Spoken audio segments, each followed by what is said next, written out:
আসসালামু আলাইকুম। সকল প্রশংসা মহান আল্লাহ তাআলার। আজকের নদাপুর পূর্বপাড়া জামে মসজিদ কর্তৃক আয়োজিত ইসলামী জলসার সম্মানিত সভাপতি আমার অত্যন্ত শ্রদ্ধেয় বড় ভাই ফিরোজ কবির প্রধান, উনি উপস্থিত আছেন আমাদের আজকের এই ইসলামী জলসার প্রধান বক্তা এবং অন্যান্য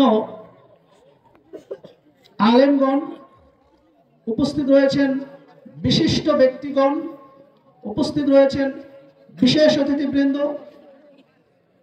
সবার প্রতি আমার মোবারকবাদ, আবারও সালাম। আসসালামু আলাইকুম রহমতুল্লাহ। আমি এর আগেও বিভিন্ন জায়গায় বলেছি, যে কোনো উন্নয়ন করবার আগে আমাদের নিজেদের উন্নয়ন দরকার। এইরকম ইসলামী জলসাগুলোতে যত রাত হবে মানুষের জনসমাগম তত বেশি হবার কথা, অথচ এখানে যত সময় আসছে ঘনে আসছে লোক সংখ্যা কমে যাচ্ছে। আমাদের প্রধান বক্তা উনি অত্যন্ত শ্রুতিমধুর বক্তব্য রাখেন। ইউটিউবে আমি ওনার অনেক বক্তব্য শুনেছি।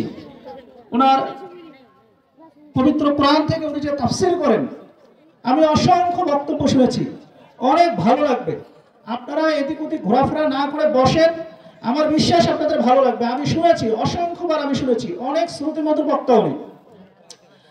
আমি শুনেন, শুধু ফ্যাসিস্ট দূর করলে হয় না, নিজেদের মধ্য থেকে ফ্যাসিজম দূর করতে হবে। আপনি ফ্যাসিস্টকে দূর করলেন কিন্তু নিজেদের মধ্যে ফ্যাসিজমকে লালন করলেন, তাহলে একটা দেশের, একটা সমাজের, একটা রাষ্ট্রের কখনো উন্নয়ন হয় না, কখনোই হবে না। আজকের যে ইসলামী জলসাগুলো হচ্ছে, এখন আপনারা বলেন বা আমরা বলি, আমরা কি নিজেদের মধ্যে যে ফ্যাসিজম, এই যে 15 বছর যেভাবে লালন করে আসছি, এটা কি কোনোভাবে কি আমরা দূর করতে পারছি? এখন পর্যন্ত পারি নাই। এখনো বিভিন্ন জায়গায় অপ্রীতিকর, বিভিন্ন অপ্রাসঙ্গিক কথা শুনতে হয়। কেন আমার নামটা আগে দেওয়া হলো না, কেন আমার নামটা পিছনে গেল, আমি অমুক, আমার এ পদ রয়েছে, আমার সে পদ রয়েছে, এটাই বলে ফ্যাসিজম। ফ্যাসিজম আর ফ্যাসিস্ট, এইটা দুইটার মধ্যে বিশাল একটা পার্থক্য রয়েছে। আপনি নিজের পদ পদবি নিয়ে যখন একটা জায়গায় নিজের কর্তৃত্ব করতে যাবেন, এটাও একটা ফ্যাসিজমের অংশ। সুতরাং আপনি যে বিপদেই পড়েন না কেন, বিপদে আপনি পড়বেন কেন? যদি নিজে আপনি ভালো হন, আমি যদি ভালো হই, তাহলে তো এখানে বিপদে পড়বার কথা নয়। আমি আপনাদেরই সন্তান, আপনারাই আমাকে বড় করেছেন, এই এলাকাতে আমি ঘোরাফেরা করেছি, আপনারাই কোলে পিঠে করে আমাকে বড় করেছেন। আমার নতুন করে পরিচয় দেওয়ার কিছু নেই। তবে আমি এতটুকু বলি, আমি কোনো বিশেষণ চাই না, আমি একটা ভালো মানুষ হিসাবে আপনাদের মাঝে চলতে চাই। আমি যেভাবে আছি আগামী দিনেও আপনাদের মাঝে এভাবেই থাকতে চাই, আপনাদের সন্তান হয়ে থাকতে চাই, আপনাদের মাঝ থেকে আমি হারিয়ে যেতে চাই। তবে আমি অনেক ভাগ্যবান। আমার বাবা মা, আমার শ্বশুর শাশুড়ি সবাই এখনো বেঁচে আছেন, আমার বড় ভাই সবাই এখনো আছেন, আল্লাহ পাক সুস্থ রেখেছেন। এই কারণে আমি নিজেকে অনেক ভাগ্যবান মনে করি। আপনাদের যারা সন্তান, আমার বাবাকে আপনারা চেনেন, আপনারা ওনাকে খুব ভালোভাবে জানেন, আলহাজ মোজাম্মেল হক সরকার। উনি আমাকে অনেক কষ্ট করে পড়াশোনা করেছেন। আপনারা জানেন আমাদের এই অঞ্চলে শিক্ষা বলেন, শিক্ষা যদি কোনো অঞ্চলে না থাকে, সেই সমাজের দিকে, সে অঞ্চলের দিকে মানুষ খুব একটা উন্নয়নের নজর দেয় না, একটু মানুষ অবহেলার চোখে দাঁড়ায় দেখে। আপনারা আপনাদের সন্তানদেরকে একটু পড়াশোনা করাবেন। আমি এতটুকু বলে যাচ্ছি, আমার বাবা অনেক কষ্ট করে আমাকে পড়াইছে, আপনারা তো জানেন, অনেক কষ্ট করে আমাকে পড়াইছে। তবে আমি এতটুকু বলি, আমাকে পড়াশোনা করাতে গিয়ে আজকে আমি অ্যাডভোকেট হয়েছি, আজকে আমি অসহায় নির্যাতিত মানুষের পক্ষে আইনি লড়াই চালাতে পারি, অনেক সময় অর্থের বিনিময়ে, অনেক সময় আমি নিজ ইচ্ছায় আমার জায়গা থেকে, আমার দায়িত্ববোধ থেকে আমি এ ধরনের কাজ করে থাকি। আমার বাবা অনেক কষ্ট করে আমাকে পড়াশোনা করাইছে, আপনাদের ভালোবাসা ছিল, দোয়া ছিল, অর্থনৈতিক যে সাপোর্টটা এটা তোমার বাবাই দিয়েছে। আমি আজকে আপনাদেরকে কথা দিচ্ছি, যদি আপনার কোনো সন্তানকে পড়াশোনা করান, আমার মতো যদি অ্যাডভোকেট বানান, যদি শিক্ষক বানান, উচ্চ শিক্ষায় যদি শিক্ষিত করতে চান, এবং এইরকম জায়গায় পড়াইতে গিয়ে যে অর্থনৈতিক কোনো সমস্যায় পড়ে, আপনারা আমার কাছে আসবেন, আমি আপনাদেরকে কথা দিচ্ছি সহযোগিতা করব, ইনশাআল্লাহ সহযোগিতা করব। এটা আমাদের নিজেদের এলাকা, আমি আমি স্বপ্ন দেখি আমাদের এই এলাকাটাকে নিয়ে কিছু করা যায় কিনা। আজকে আমাদের ফিরোজ কবির প্রধান ভাই যিনি সভাপতি আছেন, ওনার সাথে প্রায় দিন আমার কথা হয়। উনি কিন্তু একটা ইচ্ছা পোষণ করেছেন।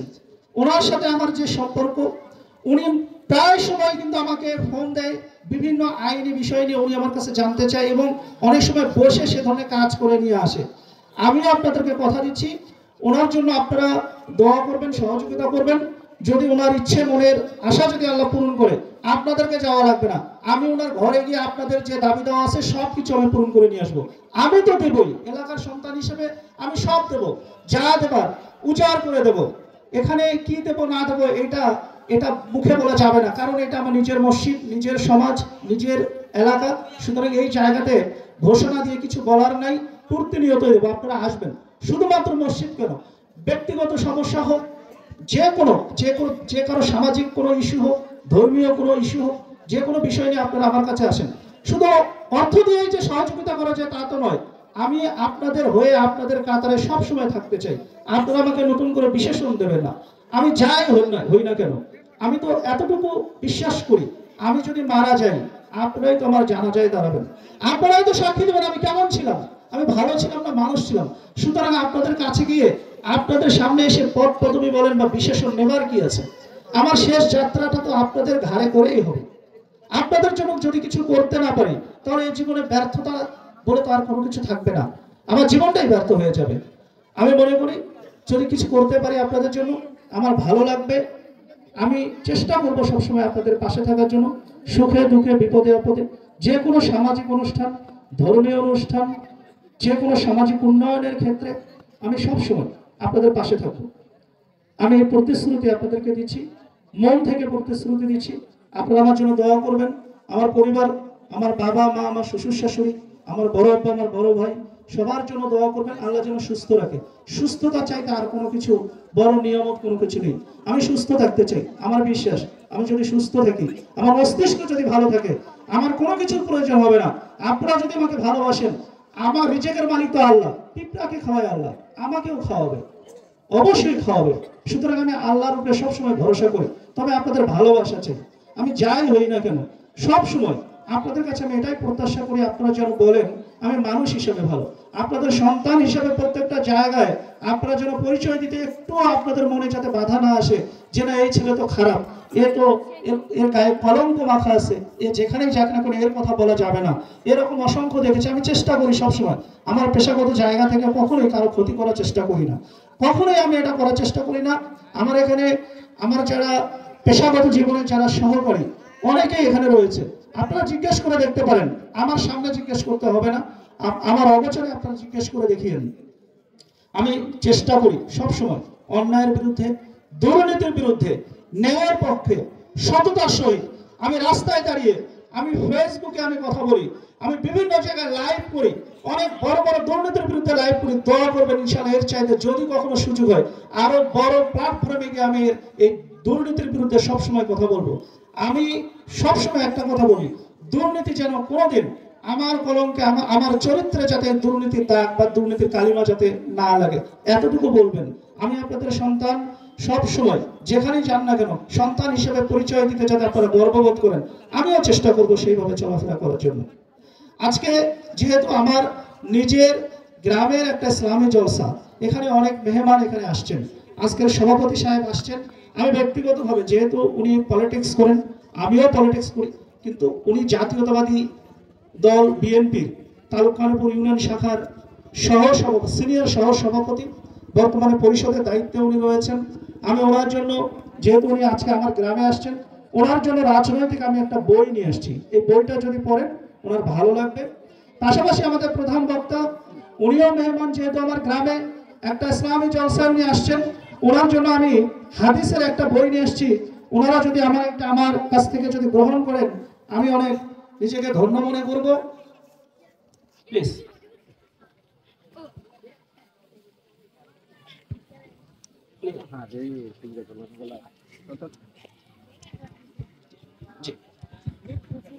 আর এই মসজিদে আমি তো শুরুতেই বলেছি, কি দেবো না দেবো ঘোষণার কিছু নেই।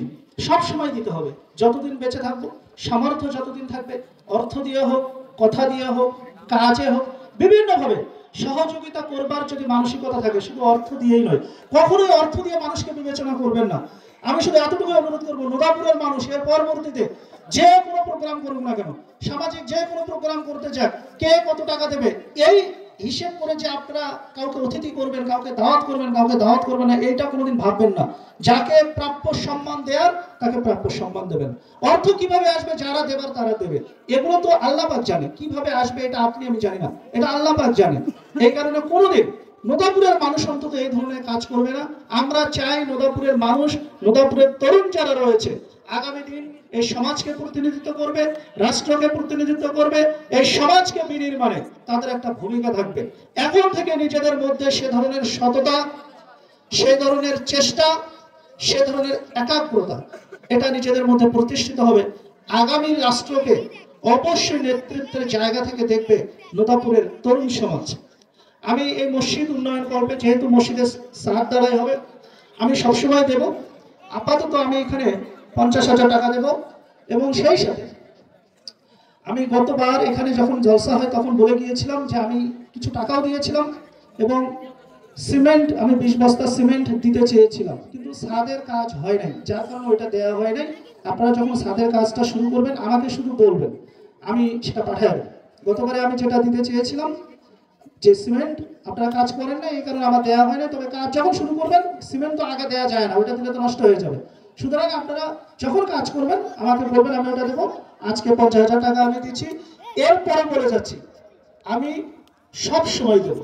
আমার কাছে আসবেন, নিজের সন্তানের মতো করে দাবি করবেন। যদি দাবি করতে না পারেন, আমি তো শুনেন, আমি একটা পেশা করি, আমার একটা পেশা রয়েছে। আমাকে সকালবেলা যেতে, আমি তো এখানে থাকি না, অনেক ব্যস্ততার কারণে দেখা যায় আমি বাড়িতেও ঠিকভাবে আসতে পারি না।